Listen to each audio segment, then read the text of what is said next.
Hey guys, Luke here from XM2 Store. Thank you for tuning into this new episode. Today I'm going to be unboxing the new iFlight 7-inch Chimera HD. Very excited about this one. Before we get stuck into it, I just want to say a huge thank you for following our latest videos. We've had a pretty steep increase in all of our views and engagement. So if you're enjoying the content, please subscribe and then hit the notification bell to see future videos. Let's get stuck into it. So yeah, we've just received this from iFlight. It's their newest drone of their range. It's a 7-inch long-range machine. So inside, it looks very much like the 5-inch range. Got some bags of propellers here, other things, antennas, battery grips, a few TPU parts, another set of propellers, which is kind of cool. There's a gem fan by the looks of it in black gloss. Got a USB-C cable, and battery straps, and propeller nuts. And there is the actual mainframe, so looks very cool. Let's pop it out, take a closer look. Underneath is probably some important documents worth looking at as well, so we'll put those to the side. And my initial impression is it looks very sexy. I really like it. I've got the 5-inch model as well, and that's, you know, green TPU parts on carbon. And I really love what they've done with the red on this. This just looks very professional and fast. The red mixed with the carbon and these motors with like a gunmetal grey finish just looks superb. So they're really on the money with the appearance of this one. The frame is a dead cat design, so it's not a true X frame. As you can see, the front two arms are sort of swept back, and what that means is you're not going to have propellers in view of the DJI HD field of view. So you get a nice clean picture when you're flying along. Another initial impression is that the arms are very skinny. So I've got the 5-inch here to compare, and as you can see, it's probably 2/3 the width of the 5-inch, the Titan model.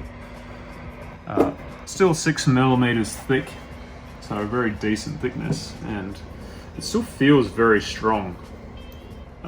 So they've obviously done that for keeping the weight down, I suspect.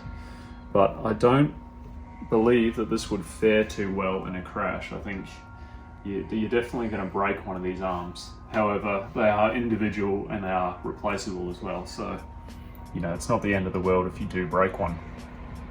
So that's underneath there. It's very clean. They've done a very good job at wiring it. It's all very neat. They've put a lot of care and attention into the quality of the solder joints and the routing of the wires. So props to iFlight for making it look like a very quality product.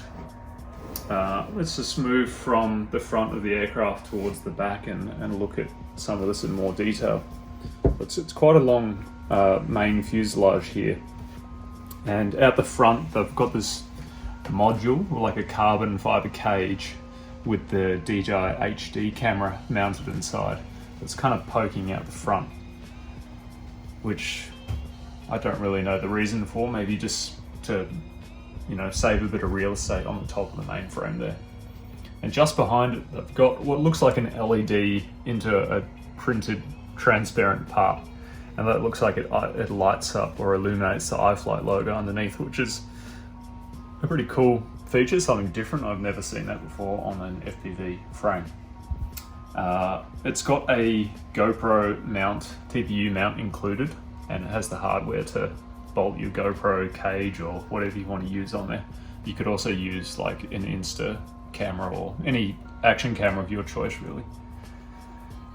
Moving back, we've got the flight controller in here, and it's got 50 amp ESCs with BL Heli 32. Further back from that, we've got the DJI HD Air unit.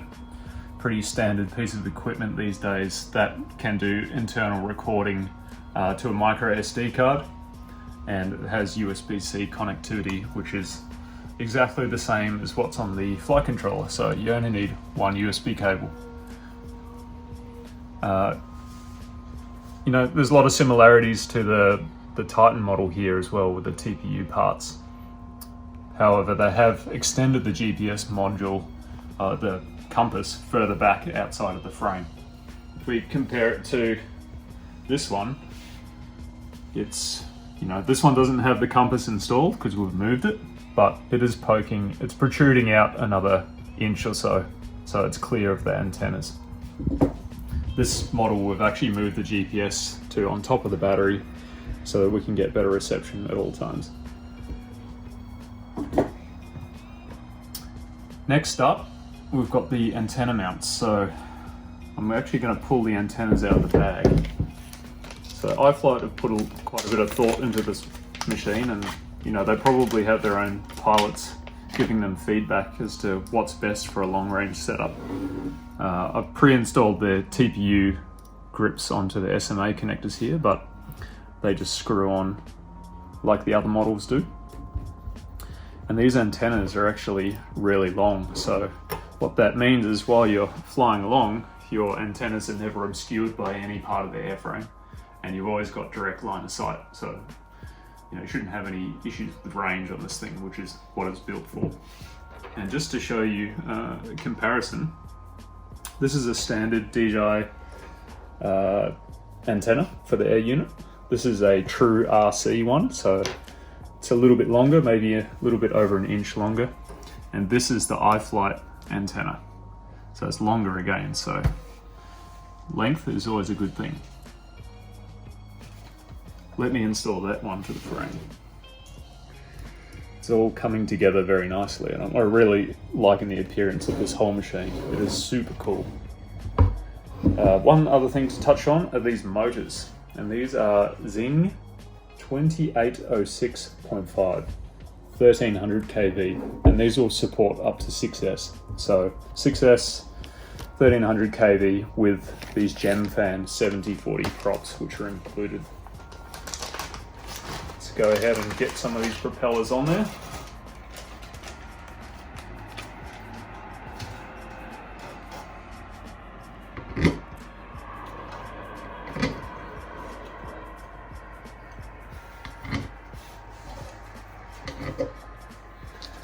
We've got some pretty cool looking red prop nuts as well.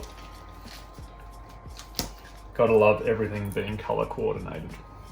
This is definitely the kind of model that you'll just stare at while it's sitting on your hobby shelf. I know I will be staring at it lovingly. I'm a big 7-inch fan. I've got a 7-inch, not iFlight, and I've got the iFlight 5-inch, and I just prefer, maybe it's due to my age, I'm a little bit older, but I prefer the longer flight times and just being able to cruise around. I'm not really one for flips and rolls and crazy style flying. That said, this machine is fully capable of all of that, so you kind of get the best of both worlds. And at the moment, I'm using these tools, these propeller and motor grippers, which we also sell as an accessory. They're pretty much a must-have for your toolkit. It's got little soft silicone things in here to grip the motor can. So instead of you having to hold it like this and injure your fingers, you can just put the clamp around the can of the motor and do the propeller nut up, or you can take it off as well.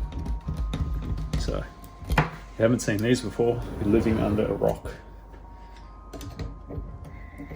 And there we go. The black gloss also looks awesome with this frame. Black and red, can't go wrong.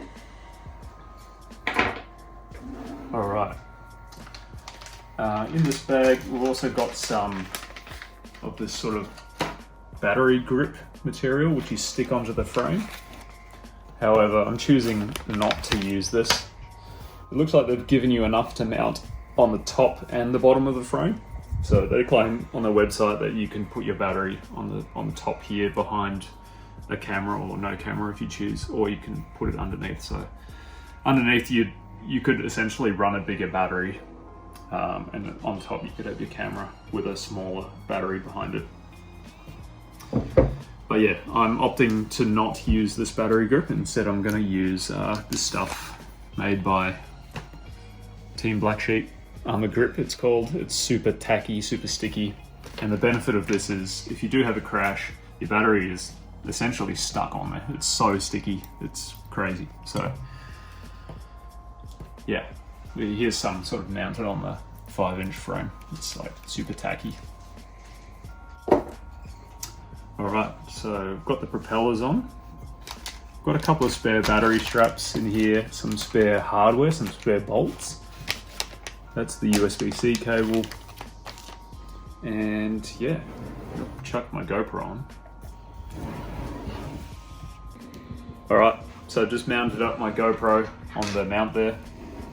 And I put the TPU protector around the DJI camera. So next up, let's look at some battery options. iFlight recommend a 2200 milliamp 6S battery, which should fit quite nicely behind the camera here. And I do have some on the way, which we'll test in a later video at the field. However, one concept I want to try is to repurpose the batteries from the 5-inch model, which I have a lot of, and mount them on the airframe with kind of like a V8 style mounting, which I think would look kind of cool. And then simply create a parallel adapter so we can plug that into the battery leads. So we're also going to test that out, so stay tuned for that video. It could be quite interesting. And we'll also find out what kind of endurance you can get with those different battery configurations. So yeah, I mean, really the advantage of the 7-inch is that you can fly for a lot longer than a 5-inch, and typically up to 15 minutes or even half an hour depending on your battery configuration and whether or not you're running a camera. Of course, the benefit of the DJI system is you can also record internally. Yeah, so that's looking really cool. I'm pretty excited to get this one airborne and fly it around. Now, just a note with the GPS. iFlight been pretty smart this time around. They've included a little manual here on how to go about setting up the GPS safety return to home feature. It actually comes completely disabled from factory, and I think that's because if you're a novice, it can catch you out. You won't be able to fly unless you have satellite connectivity. So it's got a pretty comprehensive checklist here on how to, plug it into the computer, get it all set up, test it even. And on the back of the pamphlet here is all of the settings you need to input into Betaflight software. So really good job by iFlight on that. Wish they had it included in the box for the 5-inch when I bought it. So here we have the, pretty standard iFlight lineup, starting with the A85 HD. So just to give you an idea of the size difference of the 5-inch versus the A85. This one's outfitted with folding propellers. And this model, the 5-inch model, fits really nice in your backpack. That's what we like about the 5-inch size. And here's the 7-inch frame for scale. So you can see it's just that little bit bigger. We do have some folding 7-inch props here that we'd like to try out as well. And the beauty of that is it's likely going to fit into my backpack. So I'm a big fan of having everything, pre-installed and ready. Just pull it out of my bag and fly. I don't really like spending a lot of time setting up, screwing on things, and propellers is one of those. So yeah, hope you guys have enjoyed this video. It's a great looking machine and really can't wait to get it airborne. As I said, we're just waiting for some bigger batteries to come in, and then we're heading to the field later on this week, and we're going to do some field testing and get some cool shots of it flying and stuff. So stay tuned for that content. Should be out on the weekend, and thanks for watching. See you on the next video.